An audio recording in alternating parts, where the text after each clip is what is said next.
Welcome to the College Football Debrief on the CFB on OSG with your host, the Online Sports Guys. Thank you, Tommy Palmer. Inside the padded room in the college football capital of the world, ATLGA. It's the College Football Debrief. John Wilkerson. And across the way is Anthony Goldman. Yeah, when you told me that you were talking college football today, you couldn't keep me out of this padded room. I'm ready to go, John. All right, so we're going to be starting our conference previews. But before we do that, we wanted to go big picture and talk about some big picture items in college football and kind of how we feel how the season's going to go this year. The first topic I wanted to talk about was obviously the college football playoff. Are we going to see part 5 of Clemson and Alabama and the fourth time that they've met in the national championship game? And Anthony, when you look on paper and you see that the top quarterbacks in the country are from both schools, the top running backs are from both schools, Clemson and Alabama, and wide receivers, that's skill positions right there. Not to mention the line play of both schools are pretty on par with each other. And on defense, two really, really good defense. Clemson lost a lot from last year, but they just reload, it looks like.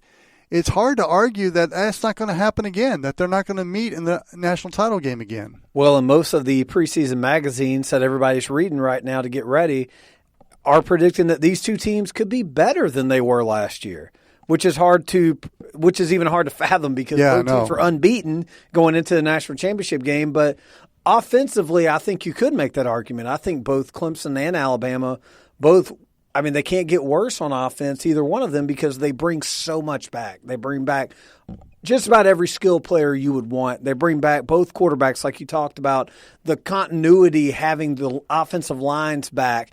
So many young guys on those teams. You know, that national championship game, I actually watched it a couple of weeks ago and just reminding myself of how many freshmen were in that game, how many freshmen and true sophomores were on that field for both sides that we're going to get to see again this year. I mean, offensively, both teams are loaded. Defensively, Clemson will have to replace a lot, especially up front, but they've done such a good job of recruiting, and last year they did a good job because of their schedule of being able to rotate kids in. So they have a lot of guys with reps that will not be their first time on a college football field. And at Alabama, I mean, it's just so status quo for defensively Nick Saban to have to replace, the majority of his defense, that for him it's just business as usual. So, yeah, I think if you ask me, will we see Alabama-Clemson Part 5 this year, I would say yes. I think that is almost a guarantee. Will it be in the national title game? You could debate that. I mean, there are ways, and we can talk about how they might get there. Are there any, hiccups for either side? But I think in the playoffs, at some point, those two teams most likely will cross paths. And we'll touch on those topics when we do our conference previews, ACC and SEC, and we'll be doing all the Power 5 schools and the Group of 5 schools. Heck, you and I are crazy enough. We may even do FCS. I get those acronyms mixed up, but Division I AA. Yeah. We may even do that. But as we stay big picture here, and we've talked about Clemson and Alabama, if they meet again in the national championship game, is this a good thing for college football? Because since the college football playoff format has begun, Clemson and Alabama have met 3 times in the national title game. The caveat is 2 of those games were classics. Yeah. Last year was the only really blowout you could say between those two. They did meet in the semifinal, and that was kind of an Alabama blowout. Yeah. But 2 of the 3 of the national title games have been classic games. But is it good, big picture-wise, not only for the college football playoff format, but for college football in general, to have 2 teams meet every year? The short answer to that is, it depends on what your allegiances are. Obviously, if you're a fan of either one of those schools, yes, great.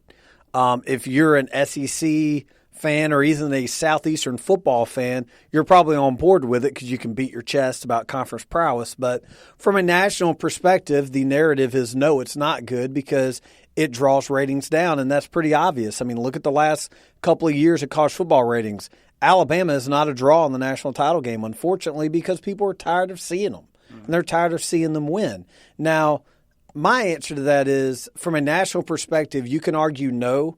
I think long term, this is a fantastic thing for college football because what we're in right now is the equivalent of Celtics-Lakers in the 80s. How many people do you talk to that talk about the NBA glory days and are like, oh, man, I was so ready for the Celtics and Lakers to go away? Nobody talks about it in a negative tone. It's always this great glorified run in NBA basketball when you had Bird versus Magic. You know, who craps on Bird versus Magic, John? Nobody does. Nobody does. That's It's always too. glorified. And that's what it's going to be 20 years from now, 15 years from now. You know, when people look back and they go, man, do you remember when Nick Saban and Dabo Swinney every year were going head-to-head, and it was always to that one game in the national title game, it was those two, they owned college football. That's what's going to be remembered. You know, it's hard to think in the present what greatness looks like. 10 years from now, it's easy to look back on how great greatness was. And I think that's what we have going on right now. It goes to your point where people like dynasties. They like, if you're a fan of that dynasty, you love it. People like dynasties. Not a fan of that dynasty, you want to see them knocked off. When you have two dynasties, when you talked about Lakers Celtics from the 80s, and you're barking up my tree because I remember that, and it was fantastic. You had the best players, and you had a league that was kind of trying to find its roots again. And I think that's kind of where college football is. It's kind of reestablishing its roots. Now that they've had these format changes, we're seeing where the best teams are. And the best teams are at Clemson, South Carolina, and Tuscaloosa, Alabama. Right. Southern teams, regional teams that have really captured the imagination of college football. Yeah, I think 20 years from now, when we look back, it's going to be a Lakers-Celtics kind of people thing. love dynasties. They just don't like enduring them. People don't like them when they go on, but they like to romanticize about them when they're over. And that's what's going to happen with this Alabama-Clemson rivalry. And really, all of Nick Saban's whole tenure at Alabama is looked at that way. Yeah. I mean, all of college football is going to rejoice when he retires. But, of course, as soon as he's gone, everybody's going to miss him because that's the fickle American sports fan. So right now, you're going to hear it all August, all September, and as the season goes on, if it plays out like most people think it will and Alabama and Clemson are there, you turn on ESPN and you're going to hear nonstop how this is hurting the game, drawing down ratings. It's bad for football, bad for football, bad for football. Those same people 10 years from now will be talking about how great this was. Mm-hmm. That's just how we are as a society. Another analogy I want to equate it to is tennis because McEnroe Connors was that type of rivalry. Yeah. They were always in the finals of Wimbledon, U.S. Open, Bjorn Borg. You know, there was kind of a trio there. Yeah. And some tennis fans will actually go with Sampras Agassi in that regard as well. But it was very critical at that time, or criticized at that time. You get the same people in the Grand Slam finals. And now they're wishing for that to come back again. A lot of it because it was the American players. Right. But they're wishing for that again because it's kind of a bad boy era in tennis. Right. And I kind of see that analogy as well as far as wanting to go back to when you just had certain players, American players that were in there. Yeah, when tennis has been good, it's been when you've had two, I don't want to say dynasties, but two powerhouses that dominate the sport. Federer and Nadal is another one. Right. The Serena and Venus, the Williams sisters. Right. Tennis, because it's such an individual sport, it thrives when there's two individuals that are dominating the sport. Yep. College football will be okay when Alabama and Clemson goes away because someone will take its place, and it will be fresh when it happens.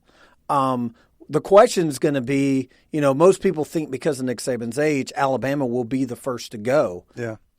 If and when Alabama's dynasty does end, because it will end, it will not last 100 years, will Clemson be able to continue at that level, and will someone step up and it be Clemson and Oklahoma, for example, or Clemson and Ohio State, or Clemson and Michigan that are now the two big dogs going 1-1? Because what's so amazing right now, what impresses me, this Alabama dynasty since 2008 has dominated college football for over a decade. And if you go back and you look, it would be hard to say this is not, if not the greatest, one of the top three greatest college football dynasties of all time that Nick Saban has had at Alabama. Now you have Clemson, who's also in a dynasty at the same time. And what's so unique is how many times have we seen two dynasties coincide with each other? And to have a dynasty, to me, when I think dynasty, I'm not talking about Pat Dye at Auburn, okay? I'm not talking about Bo Schembechler. I wouldn't even talk about that. Not conference dynasties, national dynasties. Dynasties that every college coach across America is looking at and saying, this is who we have to be. This is what the model is. Well, now you have two models. Yeah. You can go the Saban model or you can go the Dabo Swinney model. It's rare to have two national dynasties that are powerhouses. And if you go back through college football, you'd be hard-pressed to find an era like we have right now. This is where I think the college football playoff format has created the two dynasties. I don't think you could have done that during the bowls or even when the AP and the UPI decided national championship. Great point. But we want to continue this conversation as well. But before we go, Anthony and I, we're going to go to college football games this year. We always do. And when we go for tickets, where are we going to go and search for, Anthony? We're going to go to seatgiant.com. And at seatgiant.com, you can find the game, concert, or theater event you might want to see. And when you go to checkout, type in these letters, SDH. Give you a little bit of a discount, but it also helps us. Helps them, helps us. Everybody wins. And it helps you. Go to seatgiant.com, type in SDH at checkout.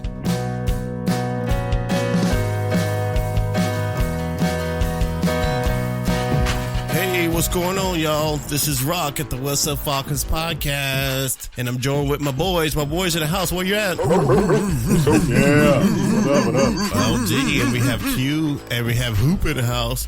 Q's here, the most beloved guy in all of sports entertainment. Indeed. Hey, y'all, we want to thank everyone for listening to us, and if you want to listen to some great Falcons information, check us out on the What's Up Falcons podcast. Right, fellas? Right. Sir. Hey, we here every week, baby. We keeping it real, so check us out there on Twitter. Holla. Peace. Peace. Subscribe to the What's Up Falcons podcast on iTunes and SoundCloud. Listen to the What's Up Falcons podcast at whatsupfalcons.com. The OSG Sports app is up and running on your Android or iPhone. Install the OSG Sports app and listen to our podcast from college football, soccer, and lacrosse. What are you waiting for? Get the OSG Sports app today.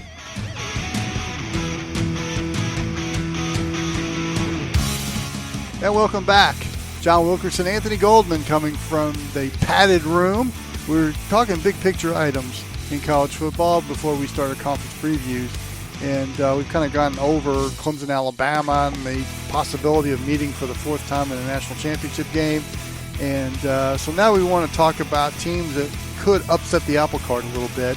And, the one team that really intrigued me as a possible team that could make it that far is Georgia. They've got all the tools in place. Kirby Smart's done a great job of rebuilding that program into his mold. And they got it done 2 years ago here in Atlanta, and it just they ran into Alabama, and we all know how that game went in the overtime. And so Georgia's the team to me that really has the tools to do it. Are you looking at Georgia as well as a team that could upset that apple cart and maybe not necessarily has the best shot, but on paper kind of fits the part? Well, if you're not an SEC fan, you might want to skip the next 3 minutes of this podcast because this is going to make you mad. Yeah, Georgia is one of the best teams in the country. I agree. Georgia last year was in a rebuilding year, John. They were young. A lot of people had them back in the playoff hunt, had them losing in the SEC title game, which they did, but thought that they still might get in the preseason. You and I were not two of those people because we knew how young they were. Yep. And they showed their growing pains. They showed their growing pains throughout the year, but don't forget that SEC title game where they had Alabama on the ropes. It was another classic between those two teams. This year was the year that we said Georgia could overtake Alabama, and I think that's a possibility. Now, both those teams are stacked, and we're not previewing Georgia-Alabama today, but if you look at just Georgia, Jake Fromm, third year back, You know what you got at quarterback. DeAndre Swift, he kind of became the bell cow last year and stepped out of that role player role. Don't forget James Cook is still there. James Cook is going to play an even bigger role. Zamir White may make an appearance. So there's 3 running backs right there that make you just, go googly-eyed about. Their receiving core is going to be strong. They do got to replace some players on defense, but they got some guys that have had really good seasons that I think are ready to be leaders. J.R. Reed in that secondary is one of those guys. So Georgia this year should be the year that they take a big step. And if you look at their schedule, they have a schedule that they can run. The first 3 games of the season, they should be able to cruise. They start at Vanderbilt, then they got Murray State and Arkansas State. Then we got Notre Dame between the hedges.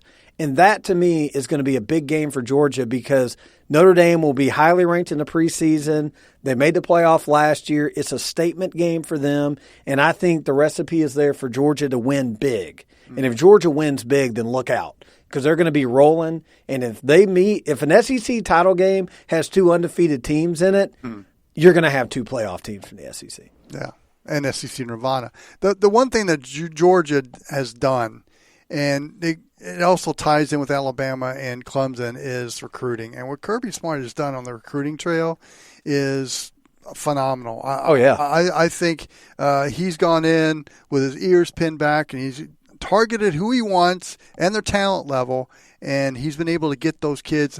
And I'm really impressed how far Georgia has come from when he started to where they are right now. And Georgia, to me, is a team that is ready to take that next step. And you and I have targeted this is probably the year that's going to happen. And I'm interested to see, especially coming out of the gate when they open at Vanderbilt, if they are kicking on all cylinders, Katie bar the door. This is a team that can challenge. I'm glad you brought up the recruiting, though, of Kirby Smart because, people think about Alabama and Georgia, and they've kind of created this rivalry, and you think about the national title game and the SEC title game, and that's been a lot of fuel for this rivalry.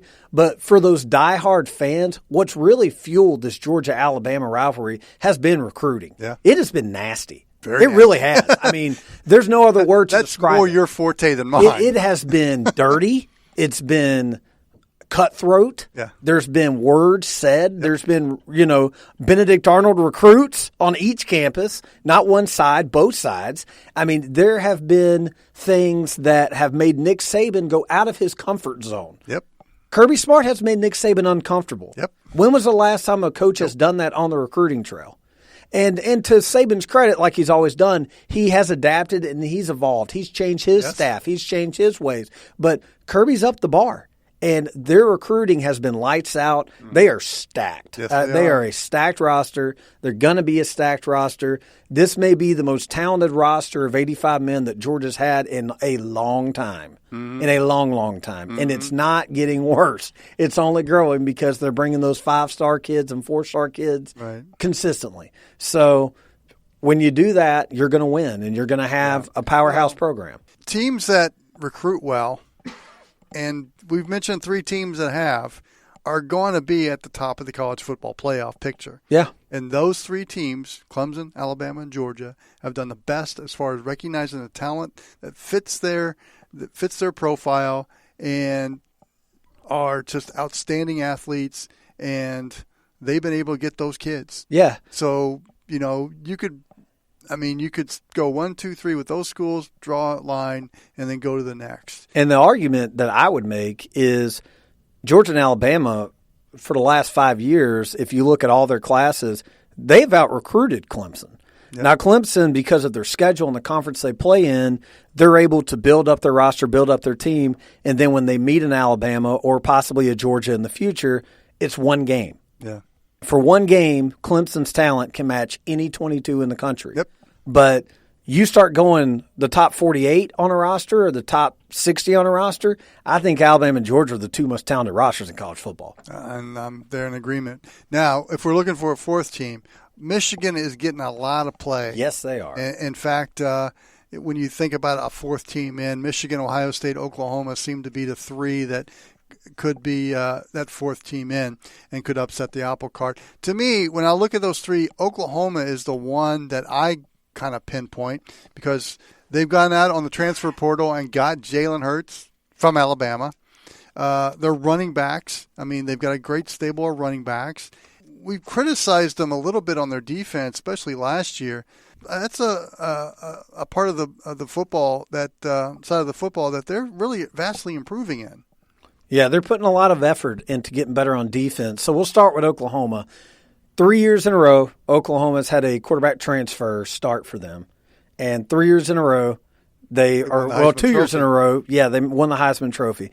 I don't think it'll be 3 years in a row a Heisman Trophy winner, but I think 3 years in a row of making the playoff is a pretty, not safe, but a pretty good bet, because if you look at Oklahoma's schedule, you know, they got the UCLA game out of conference. Then after that, in conference, there's really only one team in July at least that you can pinpoint can be a challenge, and that's Texas. Yeah.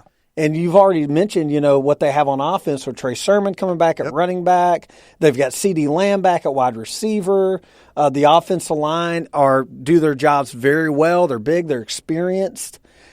Defensively is going to be the question. Defensively, not for the regular season, but beyond. If they make the playoff, how much better will they be on defense? And I think that looking at that front is going to be key. When you look at Neville Gallimore, you look at Ronnie Perkins at defensive end, the other defensive end, Mark Jackson right now could be that starter at D end.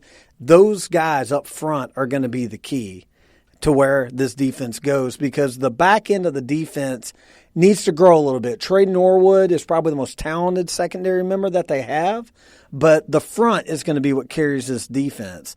And, you know, don't forget last year, the whole Mike Stoops debacle in the middle of the season. Yeah. Mike Stoops is gone. They're, you know, kind of post-mailing that defense. Well, now they bring in Alex Grinch from Ohio State. Yep. So you're a mean one, Mr. Grinch. It's your chance to put your stamp on this Oklahoma defense. Can you get them back to where they were in the early 2000s? Because if they do, then, yeah, you put them right up in that label with Alabama and Clemson. I don't know if that defense is there yet. They've recruited better the last 2 years on defense specifically, but I think they may need one more solid defensive recruiting class until they're at the level where they want to be. They're beginning to fill that need on defense. And Oklahoma also has the hot young coaching talent in Lincoln Riley. Now, we mentioned the two Big Ten schools, Michigan and Ohio State. I kind of feel if Michigan's going to get it done, they got to get it done this year. I think things kind of fall in their place this year, talent-wise. I kind of feel that this is the year that they've got to get it done. And you got Shea Patterson coming back at quarterback. That's huge. You've got some nice receivers to throw to, Nico Collins and Donovan Peoples-Jones. It's just, you know, that running game right now. You've got to totally rebuild that. If they can run the football, they can be a contender. Without a doubt. I mean, Shea Patterson being back is going to be big. His second season in that system at Michigan. Now, last year, you and I talked ad nauseum about how Shea Patterson was dumbing down his play to fit Jim Harbaugh's style. And I'm interested to see, after spring training was done, or the spring game, they opened up a little bit more to what Shea Patterson does better. What will this year's version of Shea Patterson be? Will it be more the Jim Harbaugh mold of a Shea Patterson, or will the offense be built around Shea Patterson? I think it's probably going to be the latter, or the former, but I think it will be interesting to see what they do there. They've got a great receiving core. Yeah. Their receiving core with Donovan Peoples-Jones, Tariq Black. They have a good tight end in Sean McKeon. I mean, they're going to be able to throw the football. They have a good offensive line also. The question is, can they run the ball? And they have not ran the ball like Michigan in a long time. I know they've had some backs that have went to the NFL. They've had some guys that have been decent, but they have not been that Michigan, Lloyd Carr, smash you in the mouth run game in a long, long, long time. And they don't have to get to that level, but they've got to be more consistent running the football. And is it going to be Christian Turner, the freshman? Is he going to be the guy that totes the rock for him? I don't know. We'll see. But that's their big question mark. Defensively, they're still pretty solid. They've got some good players on defense, and this is a very good roster. But they got to run the ball if they're going to be past Ohio State. I don't bet against the Don Brown coach defense. That defense will smack you in the mouth, and when you're down, they'll put a foot on your throat. They're that physical, and I agree with you there. The other Big Ten team, obviously Ohio State, they've got a Georgia transfer coming in at quarterback and Justin Fields, and you got a new coach and Ryan Day. You got a lot of newness there, and but it's still Ohio State. They still have great players, great athletes.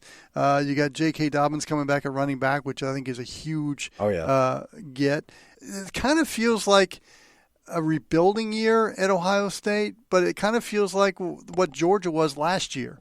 Yeah. They could probably sneak in, but to me, they may get in the Big Ten title game. But I really think it comes down to that game November 30th in Ann Arbor. And that's going to be the game. Can Michigan finally get that Ohio State monkey off their back? That's what it's all going to come down to. I mean, looking at Ohio State, with Ryan Day coming in, Urban Meyer's gone. You have Justin Fields, who's a very talented guy, but he is a quarterback transfer. Right. How's he going to fit in? There are reasons why Ohio State is predicted to be behind Michigan. What's Justin Fields' body of work on the college level? Right. We just got He's unproven. peeks. Yeah. And Ryan Day working with him, being his head coach now, but also being the offensive/quarterback mind that he is, how much of an impact can he have on Justin Fields? I mean, there are a lot of questions, and that's why Michigan is predicted to be ahead of Ohio State. The problem I have with that is you look at Ohio State's schedule, it's hard to find a lot of losses on there. I mean, you could find one, possibly two in the regular season, but double-digit wins looks pretty likely. You look at their schedule, Florida Atlantic, Cincinnati, at Indiana, Miami of Ohio, they're going to be unbeaten. Then they go to Nebraska. They should win that game. Then they got Michigan State. That's their first really test. And what kind of Michigan State team are they going to have? Because they've been so up and down. Yeah. After that game, you get a bye week. Then you go to Northwestern. Then you have Wisconsin at home. So you pull Wisconsin. You got them now out of the East. So that'll be a bigger game. Or out of the West. That'd be a bigger game. Well, after that game, bye week. Then you got Maryland, Rutgers, Penn State, Michigan. The last two are, they could be 10-0 and finish 10-2. Yeah. That's possible. But that's a very winnable schedule. And by the time you get to November, a lot of these questions will hopefully have some answers to it. The other big thing I have about Ohio State, will they have that embarrassing loss that they've had the last few years? Let's cap them out. That's the question. Is there a Purdue on their schedule? Is there a 66-point drubbing by Iowa on their schedule? That's the question. It's hard to see that right now, but it's always hard to see that in July. When we get into the season, it'll be easier to predict that. But that's going to be my question for Ryan Day. If he goes 10-2 and he loses to Penn State and Michigan, I think that's okay. People will be upset because of how they end the year, but I think that would be okay. If he goes 10-2, but he gets beat by 33 points in Northwestern, and then he loses to Penn State, that's a bad look. Yeah. Why does that Maryland game stick out in my mind when you just mentioned they're going to have the embarrassing loss? Yeah. That's usually the type of year when they have that loss, late October, early November. And for some reason, that Maryland game was just coming out at me, and that game is at the Horseshoe. Yeah. That's going to be a game to watch. A lot of these games. They ain't losing to Rutgers. No, they're not getting beat by Rutgers. If we're trying to pick, what's the game that just upsets them, it's not Wisconsin because that's a legitimate game. It's not Penn State. It's not Michigan. It would be a Maryland. It would be a Northwestern. It's not going to be Indiana. Yeah. It's not going to be Nebraska. They're not ready yet. So, those two games would be the ones. But can they avoid that? That's the question. Can they avoid that landmine of how in the hell did this happen? You're a one-loss team, but your one loss was a beatdown by a team that barely made a bowl, if they made a bowl at all. That's what's kept them out of the playoffs the last couple of years. If they can avoid that, they'll have a much better chance of making it into the playoffs. But I think that this team is being written off. Mm-hmm. Ryan Day is going to use that as motivation. And don't sleep on Ohio State because after Alabama and Clemson, they're Tier A. Yeah. Tier B the last few years has been Oklahoma, Ohio State, and then it's been everyone else. So no one's getting to Alabama Clemson's level. We're debating who's going to get to Ohio State and Oklahoma's level, and can those two teams stay at that level? That's the question. So we kind of mentioned, 6 teams that we think that could get into the college football playoff, could upset the apple cart a little bit. And they're the blue blood programs that have the best recruiting classes and so forth and have been there and done that. Is there one school that you're kind of targeting that's kind of outside that group that could sneak in? Yeah, there's a few teams that have a lot of hype right now that people feel like could have a big season. To me, if there was one team, because of the road that they'll be taking to get there, I would say Texas could be that next team. They got to beat Oklahoma, but they're coming off. They have a lot of excitement right now after that Sugar Bowl win over Georgia, another good recruiting class. The one last year that they had, those freshmen are now sophomores. They're experienced better. I feel like Texas, it's time for them to keep staying at consistent levels and possibly take that next step. That next step does not have to be a Big 12 title, but that next step at least needs to be back in the hunt, maybe one less loss than you had last year and showing improvement. I think Texas would probably be the next one. After that, you have a lot of wild cards, to be honest. Yeah. I mean, but Texas is the one team you're kind of looking at. Texas would be the one team I would say. You know, I think when – I mean, you were talking about this off air. 4 teams in the playoff. Yeah. You got, your big conferences that everybody puts in there. The one conference that right now it's hard to see getting a team in would be the Pac-12. So you can write them out. Okay. So then do you have a wild card?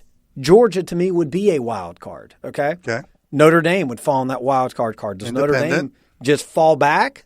I mean, Georgia and Notre Dame, you ain't getting both in. Only one of those are getting in, I think. So does Notre Dame just fall back to the wayside? They play each other. That game's going to be very important for Notre Dame. More important than it is for Georgia. This is a big one for Georgia. But for Notre Dame, that game is massive. So after those teams, I mean, that's really it. Yeah. If LSU surprised everyone and won the SEC, then sure, they'll get in. But SEC, Clemson, wild card, and then Big 10, Big 12 are really 5 spots vying for 4. All right. I'm going to see your LSU because they've got some nice parts in place, but they're so unproven, and there's always that factor where they have that crazy, embarrassing loss that it's just not explained. But the team I'm looking at, and I'm going to admit it's a big stretch, but I mean, if we're looking at a team that is coming out of nowhere, to me, I'm going to go east of Austin to College Station, Texas, and look at Texas A&M because they're the only team I'm aware of that have both Clemson and Alabama on their schedule. Yes. And they were very competitive with the Clemson team last year at home. I think they're much better this year going to Death Valley than they were when they were at home playing the Tigers, and that's going to be an emotional game for them. And you back that up with Lamar.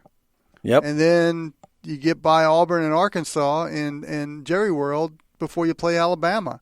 And they could be in prime condition to give your Crimson Tide a battle in Tuscaloosa and maybe pull that one off. So if they do that, and I realize it's a stretch what I'm talking about here, but they've got that opportunity, and they've got the coaching staff in place who has won a national title before in Jimbo Fisher. Then you go to Ole Miss, Mississippi State, Texas San Antonio, South Carolina. You close at Georgia and at LSU. Right. That's where it could upset the apple cart there. But A&M has that opportunity to play those 2 teams, Alabama and Clemson, and that kind of excites me to see that they may be that team that has a little bit of a bullet. And I admit it's a stretch, but I'm going to target Texas A&M. Well, I said LSU because a lot of people have them preseason ranked. I like A&M's team better than I do LSU. I do too. Because of that brutal schedule you just mentioned, I can't see them making the playoff. But I will say this. If a 2-loss team is going to make it in, they would be my bet for a 2-loss team. Yeah. Because let's just play what if. They go to Clemson week 2. They're going to be the underdogs. Let's say they lose that game. But then October 12th, they beat Alabama in College Station, okay? Then they go to between the hedges at Georgia. Mm-hmm. They lose that game but beat LSU. They hold the tiebreaker of Alabama, make the SEC title game, then beat Georgia. Again. So now they've beaten Alabama. They've beaten Georgia. They've got 2 losses. They barely lost to Clemson. They would be the 2-loss team if there was one that would have the best argument. Okay. So we kind of like the position Texas A&M is in. They're going to be a much better team. Yeah. I know a lot of people think this is the year that Jimbo challenges Nick Saban. I think he's a year away. I think next year is a year when that Saban-Jimbo battle really means something. I think this year they'll give Alabama hell, but that schedule is just way too much to overcome. I agree, but the thing is, it's opportunity. Jimbo coaches to take advantage of opportunity when it presents itself. Yeah. And that's why I'm kind of targeting Texas A&M. Okay, so we've kind of delved into other teams outside the Clemson, Alabama, Georgia. And just crapped all over the Axis of evil. Pac-12. Yeah, we just crapped all over the Pac-12. Sorry. We did that. When we come back, we're going to talk about things, maybe one or two things we'd like to see in college football this year as College Football Debrief continues after this. You want tickets to the big game? A great concert? Go to SeatGiant.com. Use the code SDH at checkout. It helps you, and it helps us. SeatGiant.com. The OSG Sports app is up and running on your Android or iPhone. All you got to do, install the OSG Sports app and listen to our podcast from college football, soccer, lacrosse. Maybe I can get John to do a CFL podcast. What are you waiting for? Let's get this done. Get the OSG Sports app today. We've been discussing big picture items for college football in 2019. John Wilkerson, Anthony Goldman from the Padded Room. I'm going to start off with something I would like to see, and it goes with the college football playoff. This is my dream Final Four, and I would love to see Ohio State and Georgia play in one semifinal, and Oklahoma and Alabama playing in one semifinal. Yeah. Because I love the intrigue. That'd be sexy. All right. With both of them. Yeah, that would be a good matchup, I think, and that would sell very well. Now, if Alabama and Clemson both won those games, then we would have, again, people getting bored. But I think that would sell very well. Well, I took Clemson totally out of it. You did. That went right over my head, John. You sure did. So, okay. Well, then you'd have the Georgia-Alabama potential. This is things rematch. we would like to see, not necessarily what's going to happen. Right. These are things we like to see. So you want an all-SEC national championship again? Well, no, what I want is with Georgia and Ohio State, the Justin Fields storyline with Jake Fromm, and then with Alabama and Oklahoma, the quarterback intrigue between Tua and Jalen Hurts. Yeah, makes sense. I mean, to me, that's my dream Final Four. I like that. Just think how the four-letter is going to be promoting that. Yeah, but that's my dream Final Four for this year. Okay. What I want to see this season, and I'm not talking in terms of playoffs, but I want to see some of the old powers making that step back. And I know you've done that series this summer about some of those teams. I want to see Nebraska be a factor again. I want to see, but I don't think I will see Florida State be a factor again. Miami with Manny Diaz, all the excitement. Some of these teams, we mentioned earlier, Alabama, Clemson, Oklahoma, Ohio State have been the four teams with Georgia now the last couple of years arriving that have kind of dominated the landscape. Yeah. And now Michigan seems to be maybe making a step. Texas kind of making a step. I want to see those teams continue, and I want to see those old blue bloods that we haven't seen in a while come back as well, because college football is better when the traditional powers are better. Right. And I would like to see some of these rivalries that have kind of, they're still there, but they just kind of lost their steam come back. And one of those is, to me, is the Georgia Tech rivalry. Because I think you're going to have an intriguing matchup between two coaches that are young, have been on the same staff together, and kind of going after the same players now. And it may become that old, dirty, nasty rivalry we remember from 15, 20 years ago. I hope so, but I think that's a long-term project. That's just the one example. Year. Yeah. You want to see Florida State matter again. I like how Florida and Georgia is starting to elevate more. Yeah. That's kind of what I mean. I want to see some of those rivalries that you checked that date. Yes. Because you had to sit down and watch it. Those great rivalries matter again. Yeah, agreed. And I would throw Florida-Tennessee in there as well. I'd throw Alabama-Tennessee in there too. Yeah, well, that rivalry hasn't mattered since mid-2000s. True. Yeah.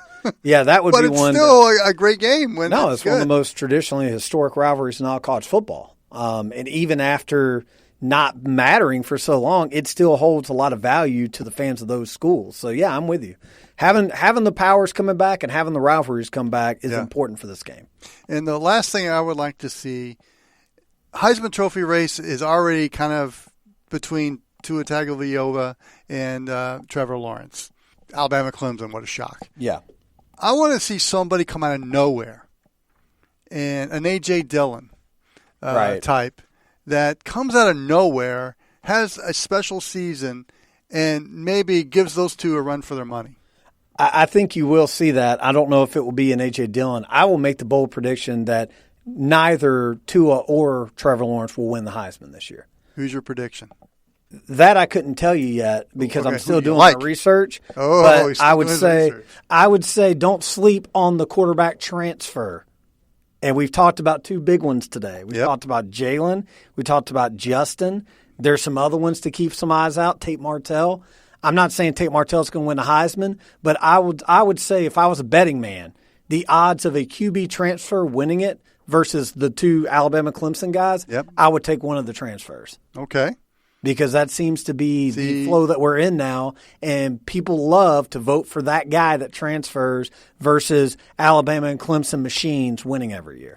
And see, I'm the type of guy that looks at trends, and Jalen Hurts to me would be the favorite because of Baker Mayfield and Kyler Murray from the last couple of years. And now he's get the keys to Lincoln Riley's offense. And would that hurt him or help him? Does it hurt him or help him that he comes in, if he puts up great numbers, let's just say for argument's sake, does it hurt him or help him that the last two transfers at his school have also won the Heisman? That's a good question. I think in only by a slight margin it kind of hurts him because I think people are looking for somebody else that is worthy of it. But don't discount the coaching that Dan Enos gave Jalen Hurts. Oh, trust me, I'm a big believer in that relationship, 100%. And now he's under Lincoln Riley's watch, and we know what he can do offensively with football. And he's in an offensive-friendly system. And again, I'm looking at trends here, and I think he's in a perfect place. And I just think it'd be a great storyline as well if he's in that mix of quarterbacks. And but you brought up a good point with the transfer portal quarterbacks being in the Heisman Trophy race because they're putting themselves in a position to succeed. Yeah, and Tate Martell is a great example. He's gonna have Dan Enos' coaching. Yeah, and we know what he's done with quarterbacks. As I've always said, if he can make the Allen brothers at Arkansas NFL combines, he has earned his paycheck. And don't discount him. Any final thoughts? No, you just summed up the whole year for me. So Alabama, Clemson, the national title, and an Oklahoma transfer quarterback wins the Heisman. All right, there you go. Sounds like a script we've heard before, John. So we'll play that back in December when all this comes to fruition. No, this is going to be a fun season, and we'll start previewing the conferences as we go. We'll get way in more detail than anybody would want to hear about as we go through these conferences. We'll get in the nitty-gritty, but it's exciting and it's almost here. And that'll put a wraps on this college football debrief for Anthony Goldman, John Wilkerson. So long, everyone.